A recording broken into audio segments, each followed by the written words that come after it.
Daddy, are you recording again? Yep, it's time for Relatable Dads Unscripted. Oh, okay. I hope they enjoyed this episode.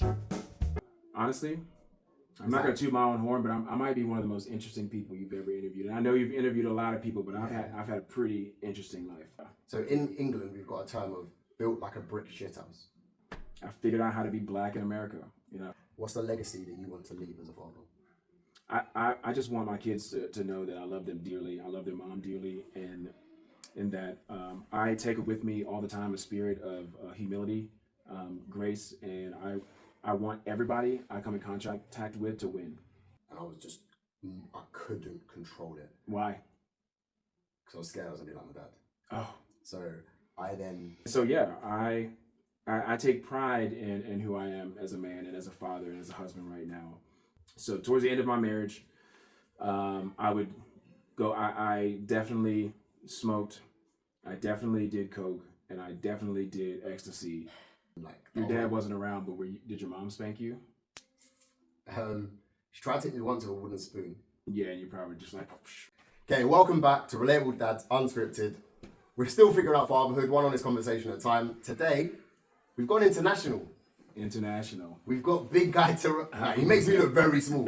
Yeah, man. I feel very emasculated right now. I'm not gonna lie. Yeah, it's the shoulders, man. It's the broad shoulders. I think it's he's huge. Like, it makes me look very small. 275, man. That's in pounds. What's that That's in pounds? Kilos? I don't know. 275. 225 kilos, maybe. Hold on, I like Francis Ngannou size. I don't know. I'm only 5'11" though, so I don't know what that is in the metric system. But So in England, we've got a term of built like a brick shithouse. for sure, that could be me. That could be me. Nice to meet you, for bro. sure. Yeah, and pleasure. thanks man. for coming on. Absolutely.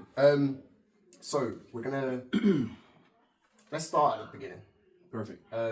Let's talk about your own. Like, you've got children. I do. Let's go through that. So Cool. how many sons you got? Yeah, so I have two sons. One has my name, which it was important to me to do that because, as you learned earlier, he would be the sixth in the lineage if we all had the same middle name, which we don't. So he's the second, and we have the same first, middle, and last name. He's 7, and then my youngest son, Athens, is 3. It's 3. Yeah. Love that name. I'm just talking to Athens, and I said, look, we're swapping names because I want to be called Athens. You can be called AJ. So he's like, yeah, all right. So his name is AJ though as well. Yeah. Jenkins is our last name, so it's cool. Both of his boys, beautiful little boys. So, Thanks. you must be very proud. Super proud. It's the best thing I've ever done. It's also the hardest thing I've ever done. Okay, that's one of the things I wanted to talk about. So you said legacy is a big thing for you. Huge. So in terms of, is that come down from your dad that you want to kind of make sure that you had a legacy to leave on from your dad and so on and so forth? Yeah, man. So talking about my upbringing, I actually had my dad in my life up until 18. Okay. So it's not like he wasn't there, but I just don't have any like strong memories of him being a strong father. My mom honestly was the one that held the family down. She was the one that held a steady job. My dad kind of jumped from job to job and he wasn't very responsible. And I found out later, that he had cheated on my mom for many, many years. So legacy is not just like in the name. Go ahead. Sorry, no. How did you find that in terms of, because obviously you've got this father figure, role model, and then up until that point, like, he was pups, and you, for a boy growing up, they always want to kind of emulate their dad. So to find out that he had cheated on your mom, how did that? Yeah, it was pretty devastating. I mean, my pops was an athlete. He had a football scholarship, so American football. And so for the longest time, I mean, growing up, I always remember wanting to be like him, chasing after him. He was a basketball player as well, so basketball was my first love. And so really and truly, I wanted to be him because I didn't know any of what he was doing behind closed doors. And so I actually went to college. I got a football scholarship, American football scholarship. And then like my freshman year, I guess it was like the winter break of my freshman year is when I found out because I came home from break and he and my mom had a domestic dispute and literally didn't know anything. And he had put his hands on her and the cops were called and the whole deal. At that moment, winter break of my freshman year of college is when I found out that he stepped out. Mm-hmm. So my college was about 5 or 6 hours away from the house. So I was already kind of like just disconnected from everything, and it was very difficult. It was the first time I was away from home, and so it really rocked me, to be honest, because I was one of the only kids I can remember that had both their parents, to be quite honest with you. It was a sense of pride for me, man, really. So it rocked me to my core. Did you grow up in a very black neighborhood as well? No, man. We grew up pretty mixed neighborhood, to be quite honest with you. I mean, I'm from the burbs. I don't know if you've ever heard that term, but from the suburbs, man. Like not inner city at all. Like I said, my mom held down her teacher job. She was an elementary school teacher, so we didn't make a crazy amount of money, but we also weren't poor either. So no, I actually was very fortunate to grow up in a very diverse neighborhood and diverse schools and everything. So yeah. Go back to that moment of like you finding out that your dad had stepped out. Sure. How did the cape kind of fall off for you, and like how did that make you feel personally? Big time. I felt very, very disappointed. Like I mentioned, I was one of the only kids that had both parents. Because even though we lived in the suburbs, having both parents into your later teenage years is kind of a flex. So I found all that out. Basically my mom, kind of told me like she had been dealing with him stepping out, and she basically stayed for us because I do have a younger brother. He's 6 years younger, and it rocked me. I mean, I dealt with a little bit of depression afterwards because, like I said, I went to school 5 hours away. It was in Pennsylvania, which is, you have where I'm from, you have DC, Maryland, and then basically Delaware, Pennsylvania. So like 4 states up, isolated. And I pretty much became a rebel, to be quite honest with you. I had grown up in a very strict household. My parents are both, kind of religious, kind of. They come from a religious background, very strict. So once I found that out, I was just like, nobody can tell me nothing. My parents aren't even together anymore. I have nobody that really is looking out for me because my mom was trying to figure her stuff out. My dad, was doing whatever he was doing with the woman that he stepped out with, and so I became a rebel, man. I just started partying. And I went down a pretty dark path after that for a little bit. Yeah. So I don't mean too intrusive, but what's your relationship like now with your pops? Not too intrusive at all. Like he still lives about 30 minutes south of me. He's got health issues, and I don't really see him that much. We tried really hard to maintain a relationship, but my brother's gay. He didn't really like that. And so they don't have the best relationship. I'm very close with my brother who lives maybe 7 minutes up the road from me. So we've tried, especially since I've been back in Richmond. I've only been back in Richmond since 2017. We can get to that, but we don't have a good relationship. We've tried, but we don't have a good relationship right now. Okay. Largely because of the other woman. It's just like, it's the same woman. Oh, okay. He's still with the same woman, and they're married. They've been married 20 years now, essentially. Okay. Yeah. What about your mum and dad? Are they amicable? Not really. No. I mean, we'll do something like birthdays, like if he's healthy enough, or if he decides to show up by himself, they'll speak to each other and like, hey, but nah, they don't have any type of friendship. Got a question for you. So if he had stepped out and he'd then been a savage and going around all over the place and doing what he was with a lot of different women, would that make it better for you as opposed to him stepping out and being with the same woman? Nah, he did that though. I found out that he told me he admitted to like stepping out multiple times with multiple different women over multiple years behind my mom's back.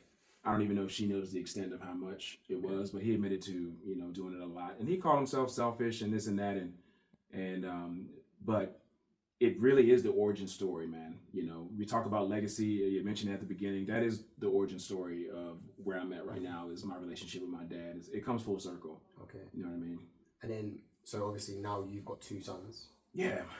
The smile. Crazy kids. Nah, man. They're my pride and joy, man. It's literally the best thing I've ever done, man. But also the hardest thing I've ever done as well. Yeah, we're gonna touch on that. So yeah.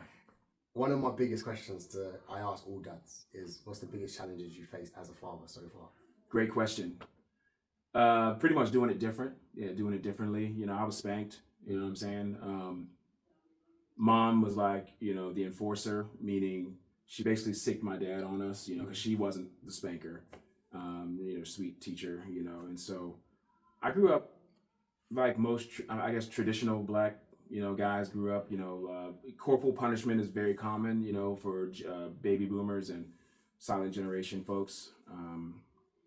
And so doing that different, like literally like having the conversation with my wife, who's my second wife, we can touch on that if you want.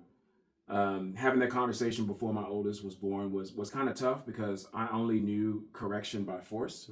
I was not raised as a timeout child, but my kids are timeout kids, and I feel like sometimes it's successful, sometimes it's effective, but other times I'm like, I feel like a quick one would just, would be just as effective. To be fair, a quick one from you, probably send them into next week. That's what I'm saying. Don't do it, bro. That's what I'm saying. Don't do it. No. It's really frowned upon, and I know most of my friends and colleagues don't really put their hands on their kids. I mean, some do, but it's just not a thing anymore. And so that's pretty much the hardest thing is learning how to correct, learning how to guide and steer without putting your hands on your kids. That's the toughest thing. So I think we are now in a generation where you can conversate with your child about going down the route of hitting them. Yeah. So like I have hit my child before in the past, and it's like I would say I had to brag or be proud of it, and I've done it to my older daughter, and I apologized like 20 minutes after because it was at a moment of the household was emotionally in a like really messed up place. Yeah. And afterwards I was like, what was my reason for it? Was it because she deserved that at the time because she'd done something, or was it where I was emotionally unstable at that moment? Mm-hmm. So I'm very much a person that doesn't reflect on my behavior when I'm wrong. Sure. Unless it's with my kids. So that's good. I was like, yeah, I was in the wrong there. So I went up and apologized to her, gave her a hug, and like, look, I done it because X, and it was good, and I've never needed to go to that lengths. I've shouted and screamed at them and whatnot. Yeah, don't we all? Yeah, but there's no reason to lay hands. And also where I've got 11, 8 and 3.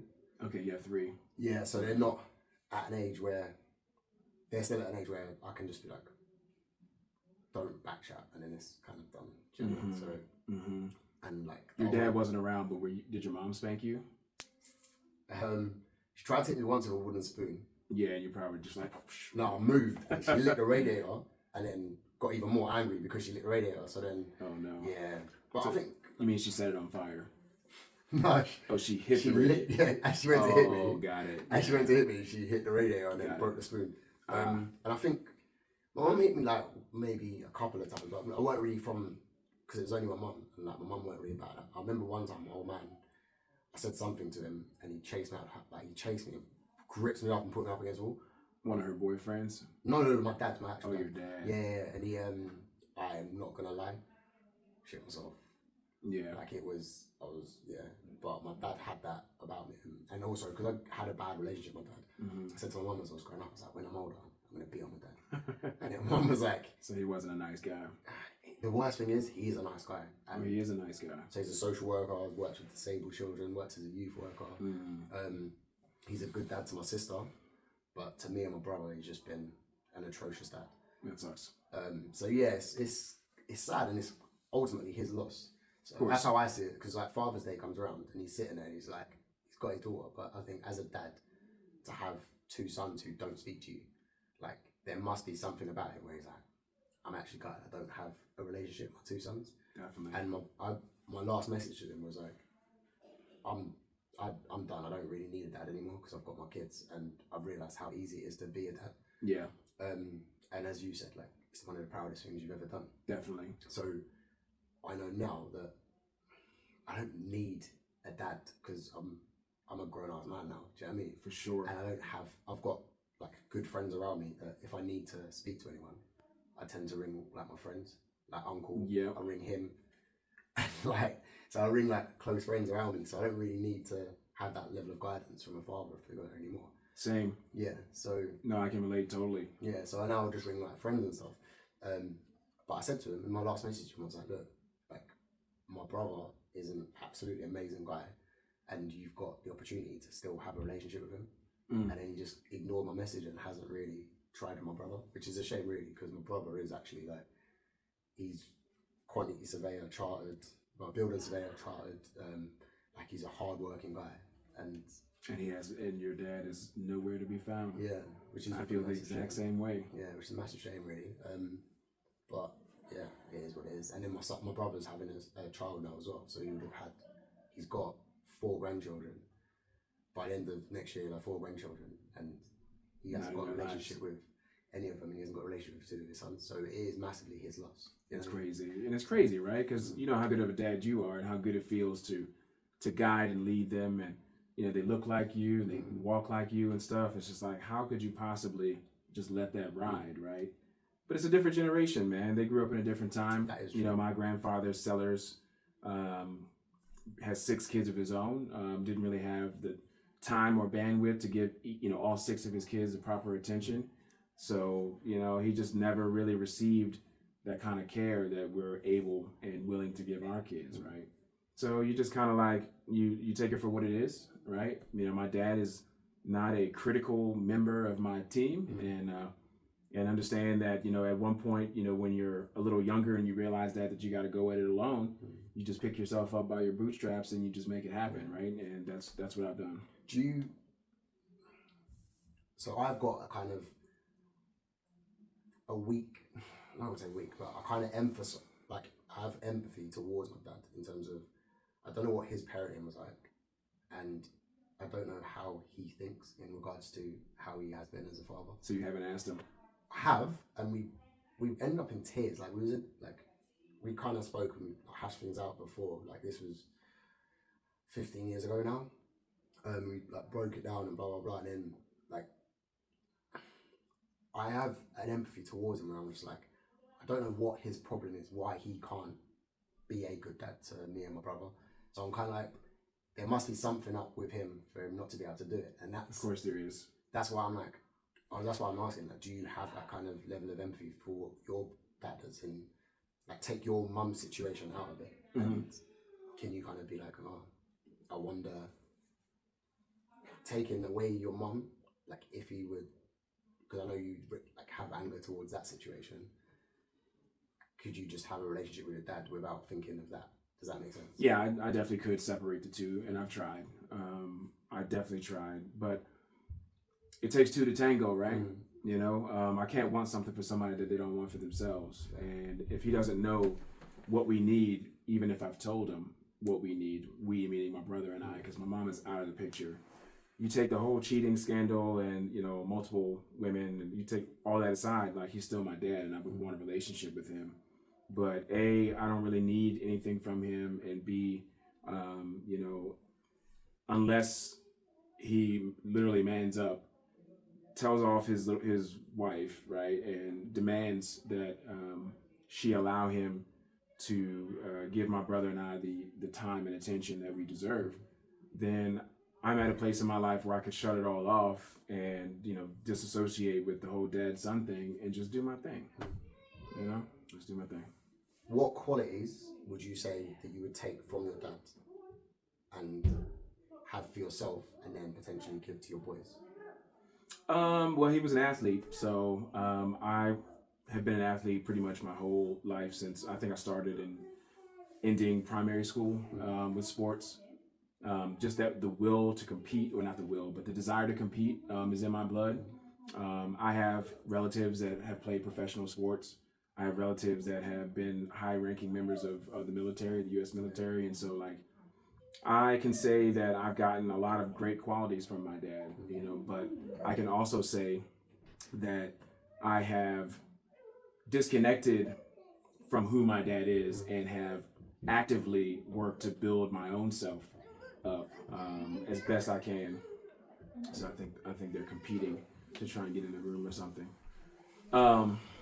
I've actively worked to disconnect from who he is, and I've actively worked to build myself for who I am apart from him because of his behavior. Yeah. Well, all right. So, what qualities would you not want to pass down from? The qualities that I would not want to pass down to my kids from my dad would be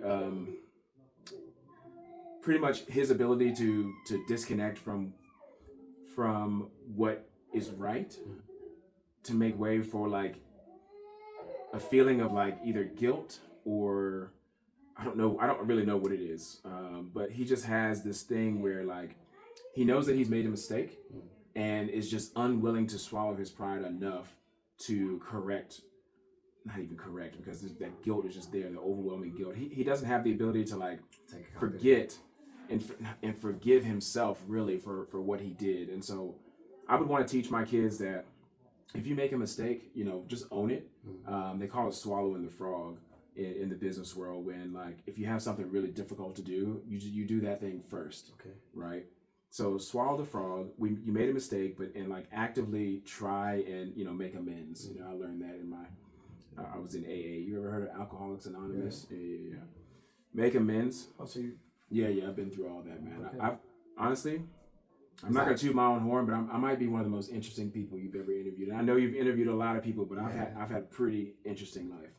Is that from like the relationship with your father that you started drinking? Yeah, so I was I mentioned that I was very sheltered, right? Both parents came from like very religious backgrounds, and I went to school so far away because I wanted to get away from them, essentially. Okay. This was before I found out about the cheating. And so I went to one of the top party schools in the United States of America. Okay. Shout out to Lehigh University. And basically, yes, when I was at Lehigh on a football scholarship, I pretty much majored in partying, man. I did the whole fraternity thing after my freshman year, had the best time of my life, really, really like came out of my shell, so to speak. And so, yes, the drinking, the drugs, staying up late, not focusing on school, really for 3 straight years, 2.5, because I was okay the first part of my freshman year before I found out about my parents. So for 2.5 straight years, got drunk, did drugs, had sex, everything but school. And so then I left school right before the start of my senior year, and the drinking and everything continued later, much later. Okay. Yep. The drinking and everything continued, the drugs and everything continued. I ended up moving back home to my mom's house after I left school because I didn't have anywhere else to go. She was single at that time. My brother lived there, but he was in high school at the time.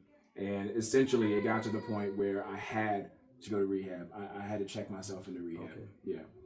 What was your lowest point where you realized, I need to... My lowest?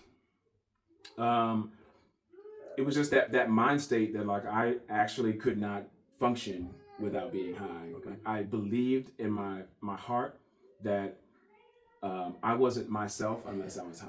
Okay. And so it was weed, coke. I dabbled in like mushrooms, dabbled in ecstasy, but it was basically just weed and cocaine and alcohol.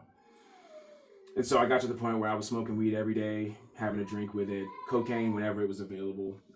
And I was, like I told you, I was living in my mom's house, and it got to the point where I had folks over like really late at night. I worked at a restaurant, and I was so dumb. Like my mom did not approve at all, and we were smoking in the basement where I lived, and it started coming up through the rafters. And I was thinking I was being slick because it was kind of like it was late, and I got kicked out of the house. She basically said you got to get out, and then the next morning, she said I think you need to go to rehab, and I said I believe that you're right. Oh, wow. Yep. So instead of getting kicked out of the house, I went to rehab. A lot of times when people say it at that moment, they're like, "You're wrong," and then they don't. No, she wasn't. That. No, but when you're going through that, and someone says you need to go to rehab, generally most people are like, "No, I don't. I'm fine." So it's kudos to you that you knew the kind of errors of your like wrongs and knew the right. You know what I'm trying to say? Absolutely. I knew that it was time. Yeah. I knew that it was time. I was tired, man. Like. Literally, I don't know if people cuss, but getting messed up every day for like 3.5, 4 years, it's tiring, man. It's tiring. I was a shell of my former self. Literally couldn't function without being high, and it was just like I was tired, man. Like she was threatening to kick me out. I had nowhere else to go. So when that came up, I was just like, yeah, sure. So I went in inpatient. I did 11 days. And at the time, I was talking to my first wife. I was dating my first wife. And did the 11 days, came out. Was a new man. Went to AA, went to NA, Narcotics Anonymous. I did that whole thing. It only works if you work it. And but I was, at the time, just for context, I was like 24, maybe 25 at the oldest. I may not have even been 25. And I didn't really want to work it. Like, in NA and AA, they say you have to abstain for life. And after coming off of getting messed up for 3.5, 4 years straight, as a 25-year-old, in my head, I'm thinking there's no way that I'm not going the rest of my life without a drink of alcohol or any weed, I'll just say. So that was 16 years ago? Long time ago. Actually, yeah, 16 years ago. So you've been clean since? I have not. Okay. I have not. Do you do it recreationally now, or is it? So I've gone through different periods, right? So I mentioned that I was married before, and my ex-wife is from Slovakia. Okay. Yep, she was from Slovakia. She was an au pair, just like how I met my current wife, and she hated it. And so I got together with her. I joined the military. I joined the Navy. Got sent out to Hawaii. I was not married to my ex-wife at the time, so I went by myself. I brought her over. I abstained from drugs, but I didn't abstain from alcohol because I had it under control. I did the boot camp thing. I was in the best shape of my life. Would maybe have a glass of wine occasionally, maybe a beer occasionally, but was in really great shape. So my first marriage started falling apart, and I could not stop thinking about weed. Okay. Could not stop thinking about it because it was a coping mechanism for me. So towards the end of my marriage, I definitely smoked, I definitely did coke, and I definitely did ecstasy at the very end of my marriage, right before I came back home when we decided to divorce in 2017, and that's when I met my Did you get drug tested when you were in the army? When you were in the Navy? Yes. So I was in the Navy for 4 years, and I probably got drug tested 3 times, and I always passed because I only probably smoked 3 times in that 4-year period. So when it started to kick up, I was already out. Oh, okay. Yeah, I separated honorably after 4 years. This is in Hawaii. Did you go on tour or anything? No. I was actually a small boat operator, man. Oh, okay. So I drove small boats for the Navy. I was a tour boat driver. So 78 feet could fit 150 passengers. Okay. Driving around Pearl Harbor, doing tours. Yeah. Amazing job. But towards the end of... What made you go in the military? Yeah, I mean, I needed the structure, man. Okay. You know, I became a party animal, right? I was a rebel and all that stuff. And so I figured coming off of rehab, like knowing that I needed that structure, the military seemed like a perfect fit for me. And so I did that. How did you find it being a black man in the military? Yeah, there's a lot of diversity in the military. Yeah, tons of diversity. It was literally ended up being the best decision I've ever made. Yep. Some of the things that happened and the things that I learned while I was in the military have shaped me, and it made me a much better person. Okay. Yeah. Guys, I'm not a YouTuber. I'm not a content creator. I'm just a father, a passionate father, trying to create a platform for fathers to have our perspectives and our opinions broadcast to a more broader audience. Please like, comment, and subscribe to the videos. It really will help the channel grow, and it means then I will be able to get better editing, better cameras, better audio, everything else, and the channel will be better. But I need those initial subscriptions, likes, comments, everything else that goes alongside it. So please like, comment, and subscribe. It really will help the channel grow, and it will help me massively, and obviously my kids. So thanks very much. About the Navy, right? Yeah, so going back into the military, so you needed a structure, you found that structure. I did. So coming out of the military, where are we at? What year are we at now? Yeah, so I was in from 08 to 12. Okay. Coming out, I was very focused, was in the best shape of my life. My relationship with my ex was not bad at this point. I basically got out though because I didn't trust myself to be stationed on a ship and get shipped away for 6 or 7 months at a time. My relationship with my ex was pretty shaky. I mean, it wasn't as bad as it was at the end, but it wasn't like the worst. But I also knew like I didn't love her enough to not cheat on her, essentially. Anyways, were you scared that you was gonna turn into your father at that point? Probably, yeah, for sure. And so I was aware enough of my own self to know that I have to get out of the military right here, right now. And so in preparation of getting out of the military, I became an avid reader. Lots of personal development books. Okay. Yeah, like Think and Grow Rich. David Goggins. Atlas Shrugged. I know exactly who David Goggins is, but I didn't discover him then. Okay. I discovered him way later. But I became an avid reader. I told myself that I was going to will myself into a career. I was going to make something of myself, and I did. I finished my undergrad. I have I can't even speak. Bachelor's degree in marketing and a master's degree in business that I got using the funds the military offered me for free. Oh, nice. Yep. So I ended up finishing those. So what is you doing now for work? Yeah. So now I'm a consultant. I do consulting work. So I work for 2 different consulting agencies. So the one arm is a management analyst role, and that supports the Pentagon. And then the other one is a project management role, and that supports Google. Oh, wow. Yeah. Killing it. Kind of, yes. But I've worked really, really hard. No. I've worked really hard. Yeah. And but you take a moment to appreciate where you've come from to where you are now. Oh my God, I'm a drug addict, man. You know, a literal drug addict. You know, who's been to rehab, and it's just like it's an amazing thing to not have a dad through all of that. You know, that it comes full circle, like I'm saying. The legacy thing is all based off of how my relationship with him and how terrible it was as an adult, to where like I couldn't go to him to ask him for advice about money or about relationships or about anything like that. Like I literally learned how to be an adult by myself, you know? And so, yeah, I take pride in who I am as a man and as a father and as a husband right now, based on the collection of good decisions that I made over my adulthood. Yeah. So moving forward to finding out that you was having a child at this point, not knowing whether it's a boy or a girl. Yeah. How important was it for you?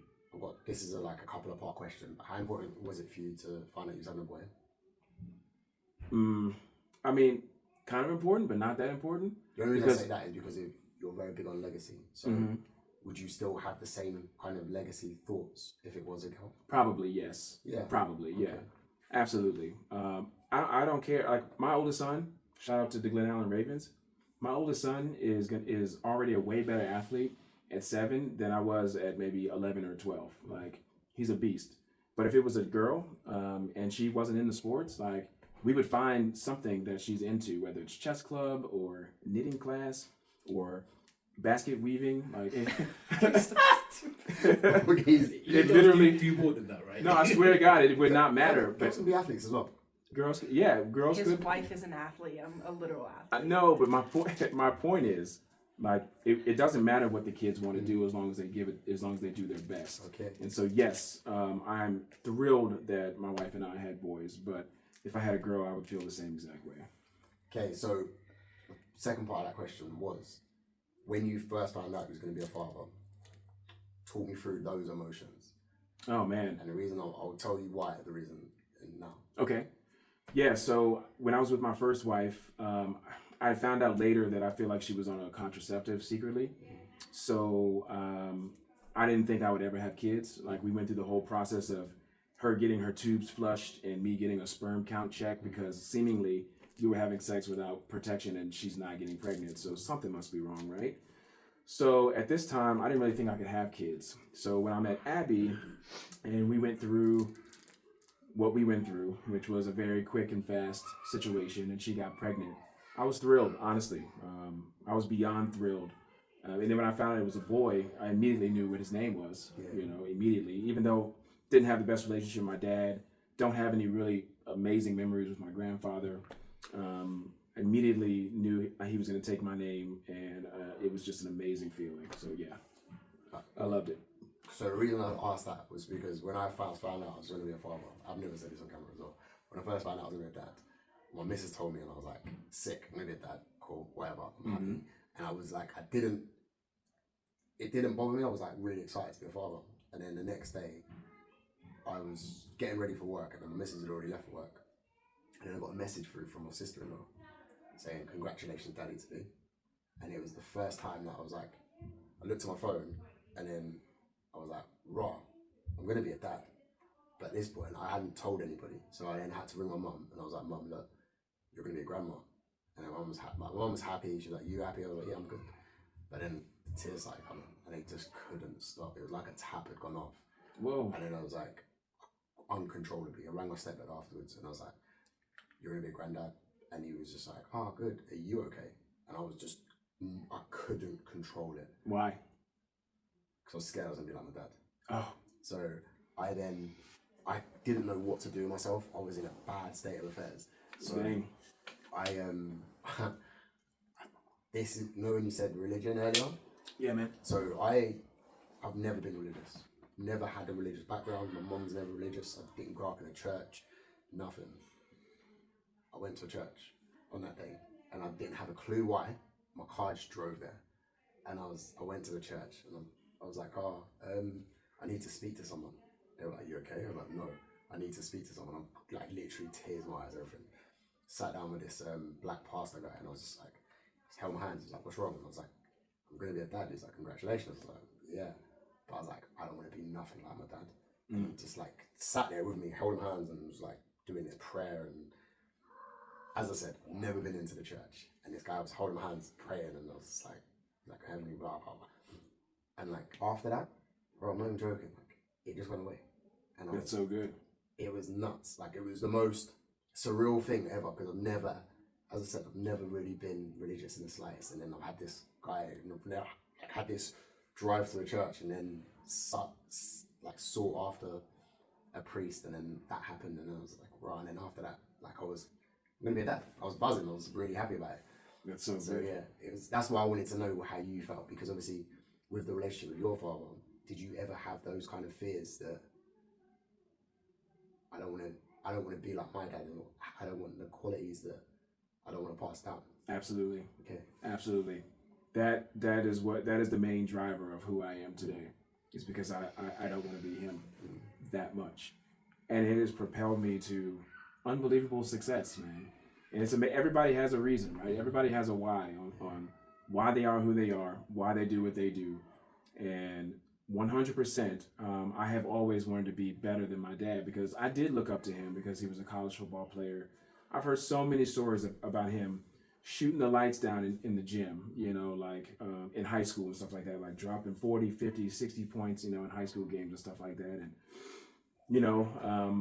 I actually remember the first time I beat my dad in basketball. It was an amazing moment. I may have been 12 or 13. And so I've always kind of competed with him. And so 100%, like I'm driven by the fact that my dad is kind of a piece of shit, but I love him, but I'm driven by it. And there's no comparison, there's just no comparison. Like I'm light years ahead of him in so many ways. And that's how I want it, man. So you say you're competing with him, you've already beaten him. No, I have taken him behind the woodshed and had my way with him 1,000 times over, and I still want more. Okay. And I still want more. So that drive's still there to compete. It's weird, right? Not weird. It's what keeps you going. Yeah. No, what I was gonna say is where you feel like you've beaten that competition. Who's the next person that you're competing against? It's just myself, man. Okay. It's literally just myself. Like I've gone through different eras in my life. I've had the highs and the lows and stuff like that. And there was one point where like I was driven to be a millionaire. Like right when I left the military in about 2012 or so, like I said, I was very driven, reading a lot of books and just kind of trying to discover like who I am as a person and where I'm going, what my strengths are, and identifying my weaknesses and maximizing my strengths and minimizing my weaknesses and all that. And then I got into my 30s and I was like, you know what, maybe I might not be a millionaire. Maybe that's not my journey. And now into my 40s, doing extremely well for myself. I just told my mom the other day, I'm like, maybe I can be a millionaire, So that goes back on. So I am competing with myself, because no one in my family has reached the level of success that I have. I don't have any like mentors or anything like that. Like I've got homies that, are kind of on my level, but I am like an army of one right now and I'm competing with myself. And the only thing that matters to me is making sure that those guys are even better than me when it's their time. And it's my job to ensure that they know much more than I knew much earlier so that they can be way better than me, because if they aspire and if they strive to be better than me, they're going to be unbelievable kids. Unbelievable kids. They are already. they are already, but if I can inspire them to want to be better than me, they're going to be unbelievable kids. That's all I do. Yeah. That's all I do. Obviously, you're a black guy growing up in America, and we see a lot of things on the news which isn't a positive light for black men growing up in America. Yeah.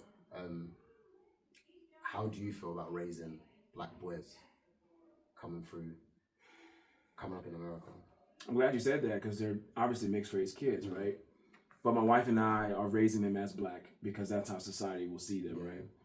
And so it's tough, man. I ain't gonna lie to you. Right now, it's really hard to be in America, period, right? But to be black in America, it takes a little bit of finesse. You know, I've had to be kind of a chameleon growing up in the South, right? I'm from Richmond, Virginia, the capital of the Confederacy, if you know anything about your history. The Confederacy and the Union is who fought in the Civil War, right? The Confederates were fighting to keep their state's right to hold slaves and own slaves. The capital of that is where I was raised, right? And so you have like this crazy kind of upbringing where you're just like battling it out, you know, just trying to survive in a world that's completely against you. And I've been a chameleon. I've been able to adjust my personality to whoever I'm talking to in a moment's notice in order to make them feel comfortable enough to give me information or allow me to be in their circles. And I'm going to teach my boys that they're going to probably have to do the same thing. You know, You're tired of being a comedian. I'm so used to it. Like, it is literally natural to me. I know you're used to it.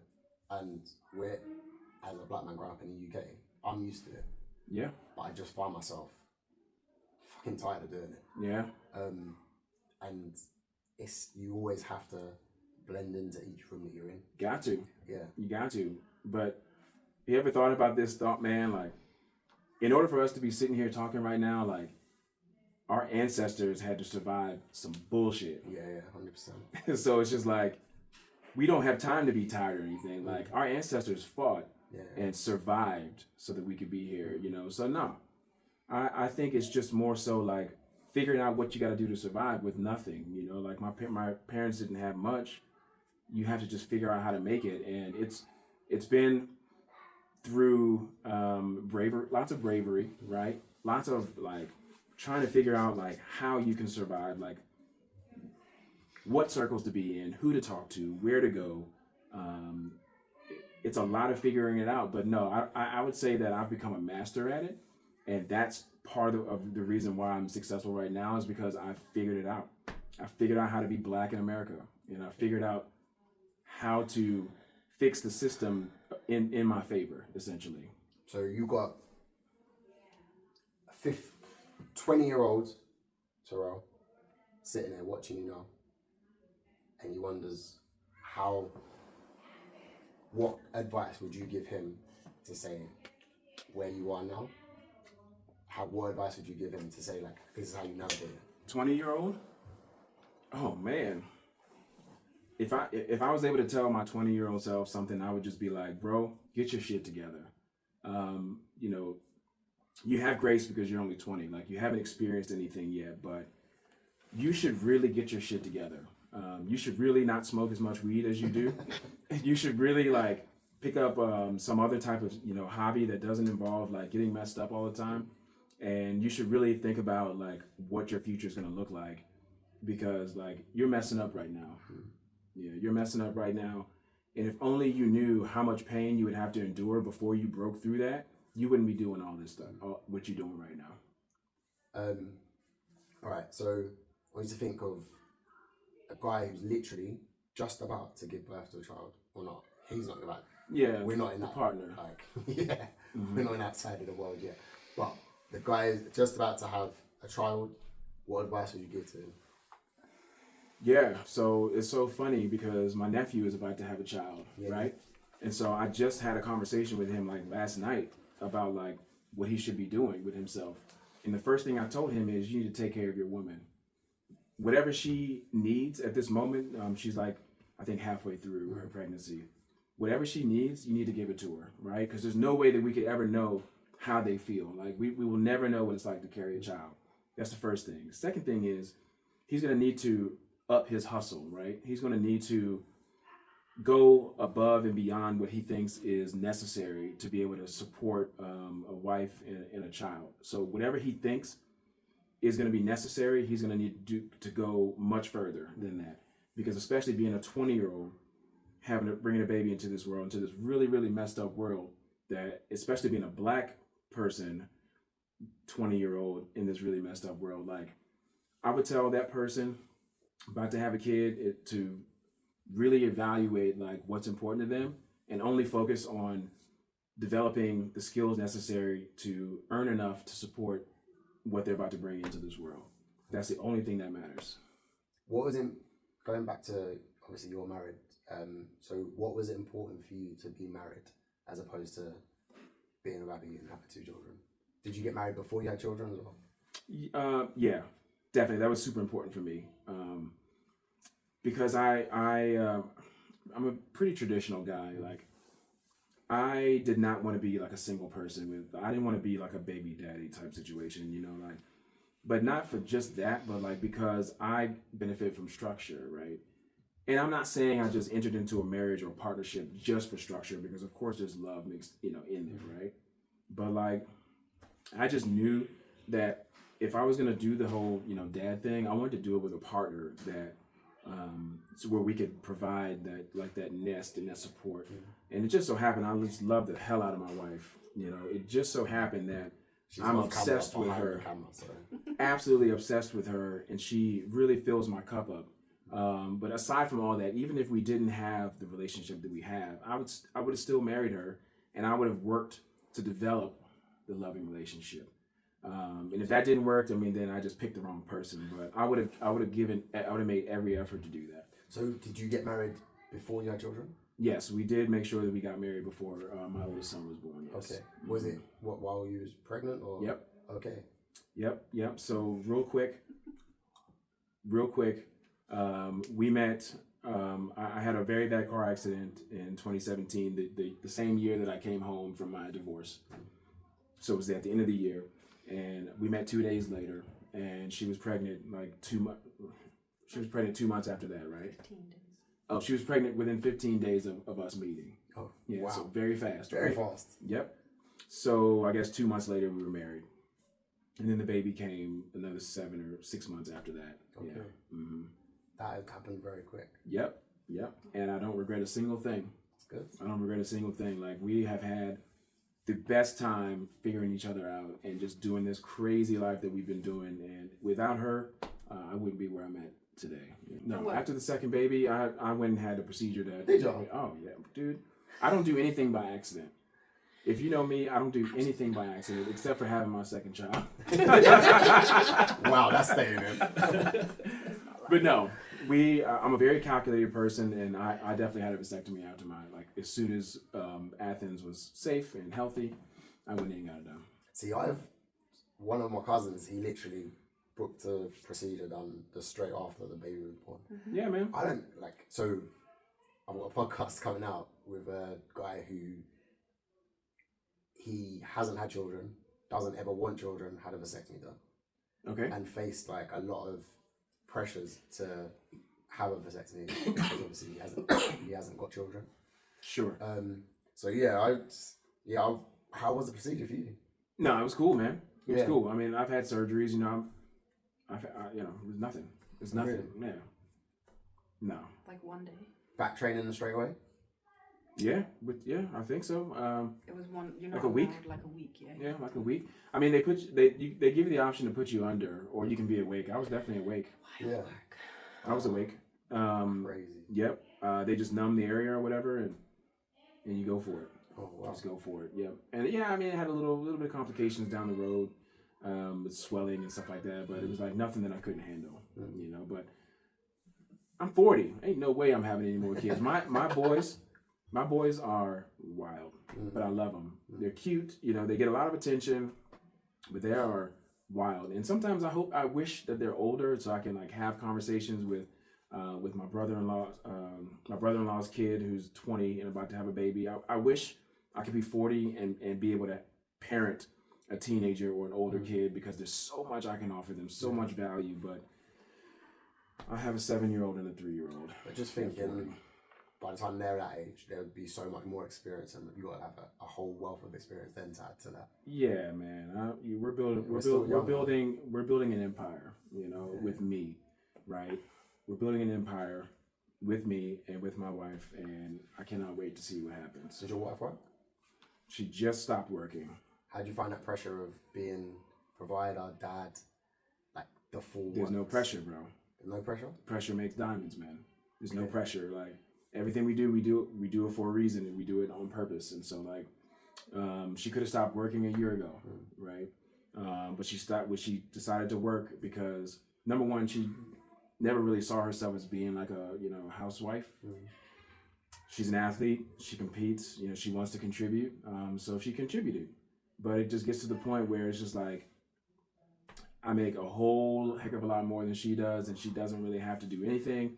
And so now we're going to switch her focus. We started a baking company where she's baking British treats, and we're marketing it, as a British treat company in America, and we're testing the market right now to see how it's going to do. And so far so good. And she's loving it. Is there a lot of expats from England in America? There are, yeah. There's a whole community of them, and we're loosely a part of the community. Not really like in it, but yeah, there's plenty. But our market is not the expats. Our market is definitely Americans, American women specifically. What treats have you got in mind that you're? Oh man, scones. We've made. Is it scones or scones? Scones. Okay. It's definitely not scones because this is my argument to that. Okay. How do you spell cones? C-O-N-E-S. How do you spell stones? S-T-O-N-E-S. Scones. S-C-O-N-E-S. I guess if you're posh, you would say scones, huh? Scones. That's how it is. It's scones. So we do scones with a little side of clotted cream and jelly. Nice. She made some sausage rolls a couple weeks ago. Shortbread, but Scottish style, British style. Flapjacks. Okay. Can you not get that in America then? Yeah, I mean you have to travel. I mean there's a shop in Northern Virginia where you could probably get some stuff. There's a shop in the beach area, Virginia Beach, where you could get some. But yeah, I mean it's a commodity. Yeah. Okay. How you finding it so far? We're having a great time. Well, I mean I have the flexibility. I have crazy amount of flexibility because I work from home. Okay. And our cash flow is great, and so we were able to get her a nice little. A rolling cart. We put all the treats on it. Really British there. A rolling cart. A rolling cart. And we were able to roll it in the front of our driveway, and we've got a little bit of a social media presence. Shout out Proper Bakes at Proper Bakes US on Instagram. We're able to roll the cart out to the front of the driveway, and we drive people basically to our house, where they can self-pay. Oh, nice. Yeah, it's pretty cool. Yeah. It should do well. We just have to put some money into the marketing. Like we don't run ads or anything because we're only a month old. But once we start running ads, we're gonna do pretty well. Yeah. Oh, sick. So that's exciting.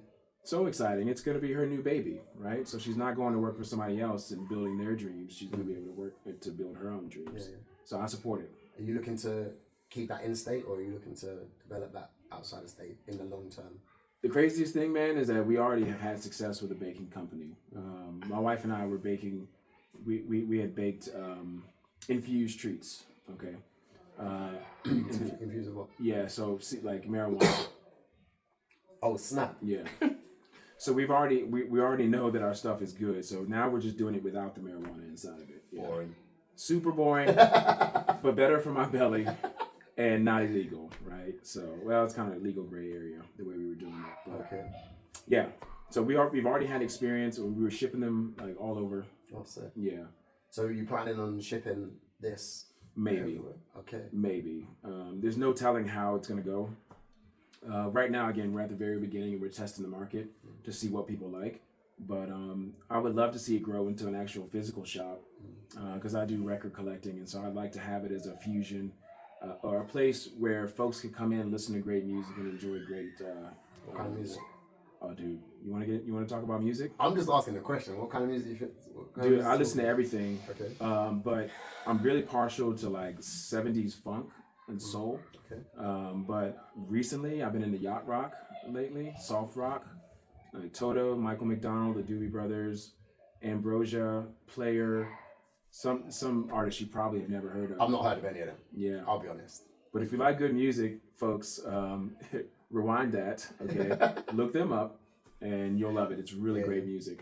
I'm definitely going to rewind that part, and then I'm going to... Trust me. Make sure... In fact, you can just send me a list of all these artists. I got you. Alright, sweet. Because I need to... I like UK rap. That's generally my whole listening. So like Stormzy? Not like Stormzy? Gets is like my favorite. Gets. Yeah. Okay. I've got some D Block Europe. I've got some No, I'm not Stormzy. British enough. I don't know. No, so basically Gets is just he's just... Is he like the Kendrick of UK? Because they said Stormzy is like the Kendrick of UK. Stormzy's good. Or like the Jay-Z of But UK.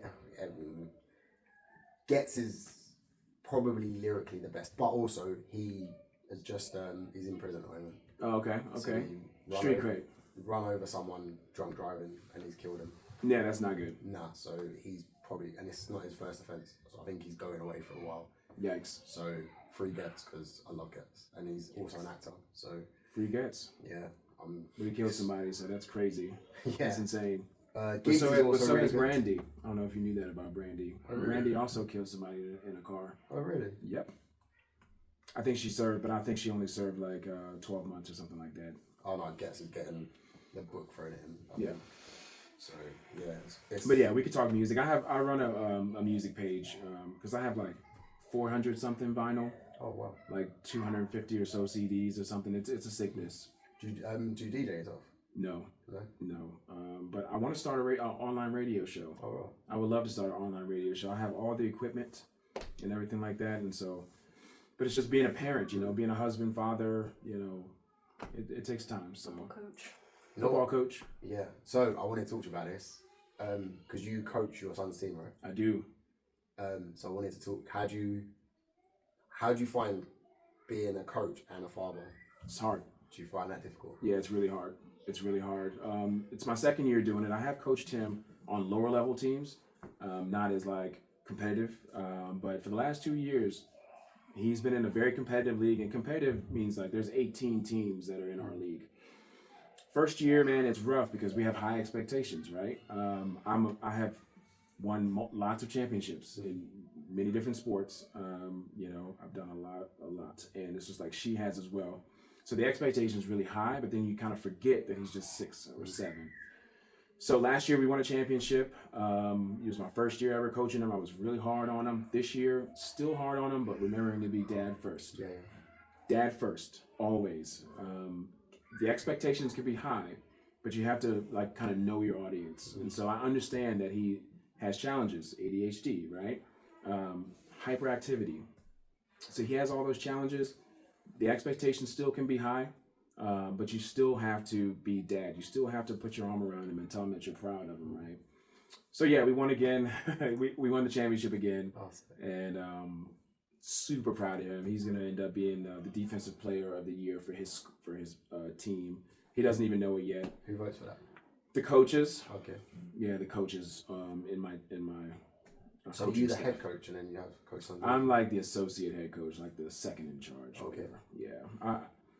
I just I don't know enough about the offensive part to be a head coach, in my opinion. But I honestly don't want the responsibility. It's just a fun thing that I can kind of do with my kids. How do you find being as what is the biggest challenges you faced as a coach so far? Keeping him motivated, letting him understand that like in order to be a champion, you have to make sacrifices, and that means you got to be at practice. You can't be faking injuries. We, the Jenkins, right? We are winners, and we take what we do very seriously. And so I have to remind him that every time he shows up anywhere, he's wearing our name on his back, and that he needs to behave appropriately. And so the hardest thing is really just teaching him how to be a winner, right? Because you don't just come out of the womb a winner. Like you become a winner through intentional actions, repeated actions. And so he's learning how to be a champion. He's already a 2-time champion at the age of 7, which is amazing. And so, yeah. I'm gonna get my daughter to listen to that part because I'm like trying to get her to find that inner self in her because recently she done cross country She's never really done cross country before. She's never ran. She's never really been interested in running. Ran cross country for her school, and there was like 70 odd kids. She came third, and she didn't even try. Like, honestly, bro, when I tell you this kid, she didn't even try. She just smashed out of third place. Awesome. And I was like, she's like, I sound like an emotional wreck, right? But she crossed the finish line. I was in tears. I was like, I'm so third place out of 70. Yeah, like, honestly, and she, like, that's the thing. She didn't try it. It was just like she got third.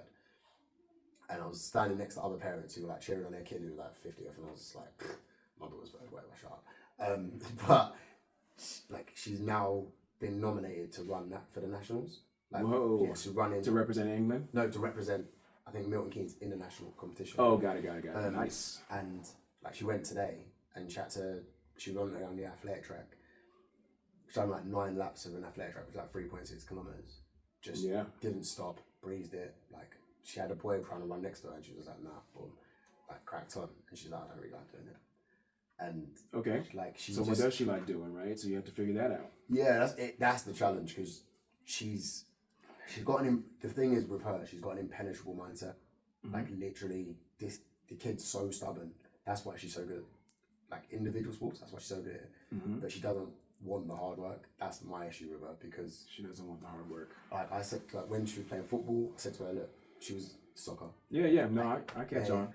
She was playing soccer, and at the first, because she was the only girl, like one of the only girls there. She was leaps and bounds above her level. She was doing really well, and then she plateaued, and then she was like probably bottom third. And every week I was like, listen, like, this is getting to me, because you're bottom, like, you're not doing what you should be doing. And I was having to shout her, and she was only playing better when I was there shouting her, instead of her doing it off her own back. That's okay. And she wasn't practicing. Is the 10-year-old? No, she's 8 now. Oh, 8. Okay. But then now, like, and then I said to her, look, if you want to do the nationals, I don't mind you doing it. I'll train you for it.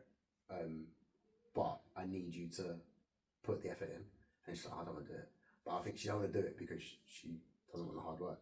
And that gets to me, because... But if she finds something she loves, it won't be hard. Yeah, that's what I mean. She either like, has it or she doesn't, man. Yeah, like, I know that there is something there that she's going to be unbelievable at, because she's so athletic. Like, she's gifted in terms of... She ran across country without trying, and she came third. So I know that she has athletic ability, but I just need to find what direction to push that in. Do you know what I mean? I do. So I do. Like, I wish that, because I used to play football. That's why I think she wanted to play football. She got good at it for her age group, and for not really trying too much. Sure.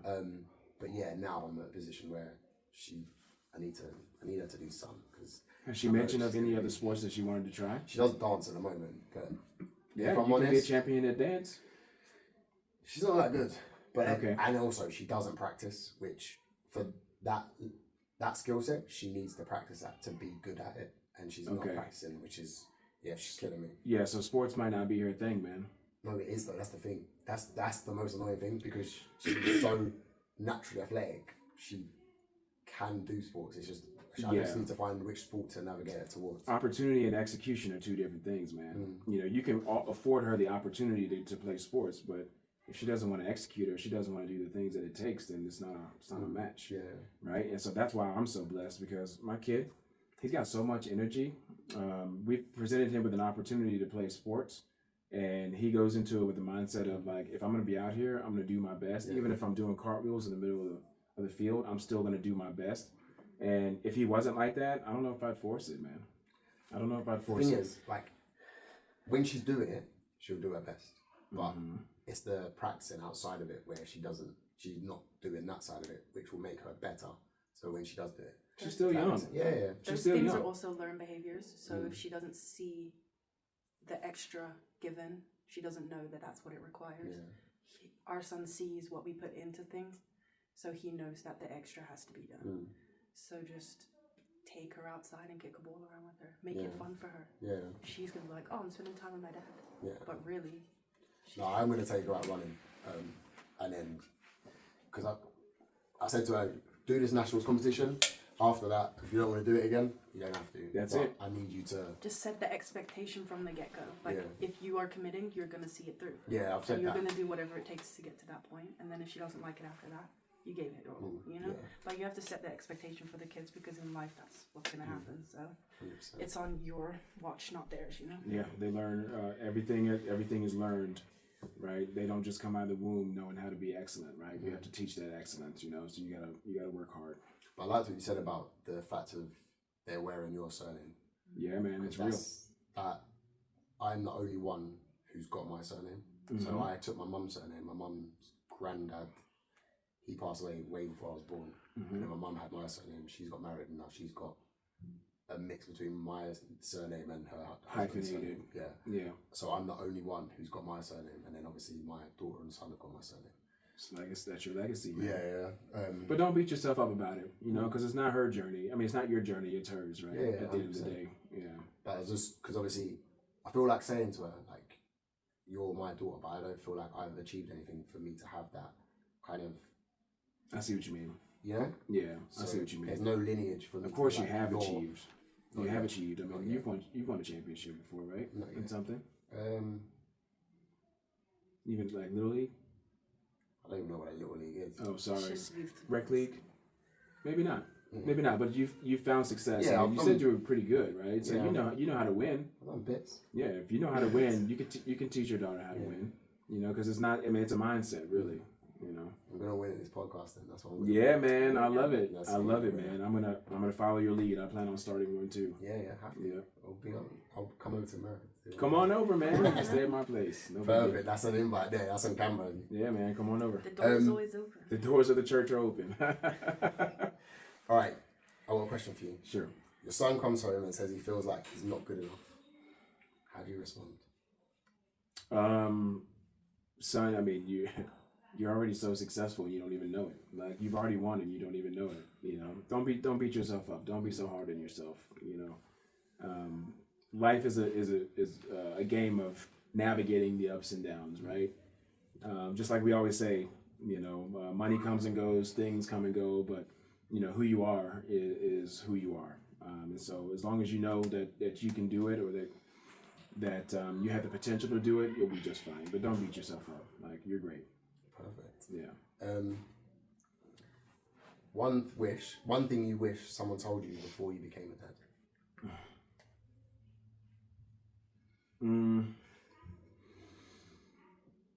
That I wouldn't get a full night's sleep ever again, really.